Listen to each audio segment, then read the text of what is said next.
Jatuhnya Konstantinopel ke tangan Turki Utsmani pada tahun 1453 berdampak pada negara-negara Eropa, terutama pada perdagangan. Namun, peristiwa itu juga membawa dampak yang sangat besar pada Nusantara. Bagi bangsa Eropa, peristiwa tersebut mempersulit dalam perdagangan rempah-rempah. Dalam buku Ahmad Fahri Hutauruk, Sejarah Indonesia, Masuknya Islam hingga Kolonialisme, Yushar, 2014, menyebutkan bahwa sejumlah aturan yang diterapkan ketika dinasti Ottoman berkuasa menyebabkan bangsa Barat harus disingkirkan.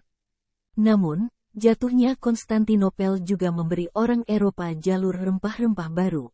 Hal ini tidak terlepas dari motivasi dan keinginan mereka untuk bertahan dan memenuhi kepuasan dan kejayaan. Jatuhnya Konstantinopel ke Turki Utsmani. Konstantinopel adalah ibu kota Kekaisaran Romawi Timur, sekaligus sebagai kota pelabuhan transit perdagangan Asia dan Eropa. Dan, umat Islam termotivasi untuk mengembangkan peradaban dan mengambil alih wilayah strategis seperti Konstantinopel untuk memfasilitasi penyebaran Islam. Pada tahun 1453, Sultan Utsmani II yang menyandang gelar Al-Fatih atau Sang Penakluk menyerang Konstantinopel.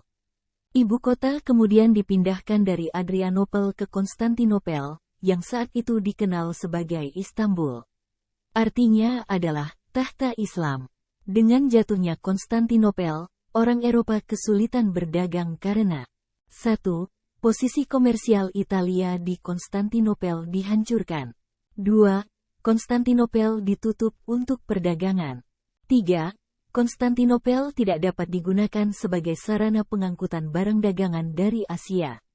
Ini mengancam ekonomi orang Eropa Barat dan Timur, sama seperti ketika terjadi perpindahan bangsa di Eropa, akibat serangan pasukan Islam. Menjadi awal masuknya bangsa Eropa ke Indonesia. Akibat jatuhnya Konstantinopel ke tangan dinasti Utsmani, orang Eropa mulai berpikir untuk mencari daerah penghasil barang yang mereka butuhkan, terutama mencari rempah-rempah langsung dari pedagang. Penjelajahan Samudra Eropa didasarkan pada penemuan dunia baru di timur Eropa, yang menghasilkan bahan-bahan yang dibutuhkan orang-orang Eropa di musim dingin.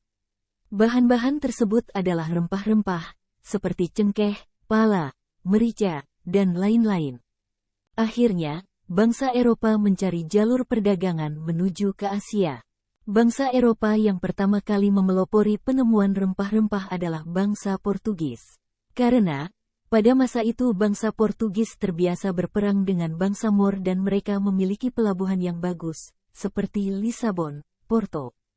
Sedangkan Indonesia saat itu dikenal sebagai negara kepulauan penghasil rempah-rempah terbesar.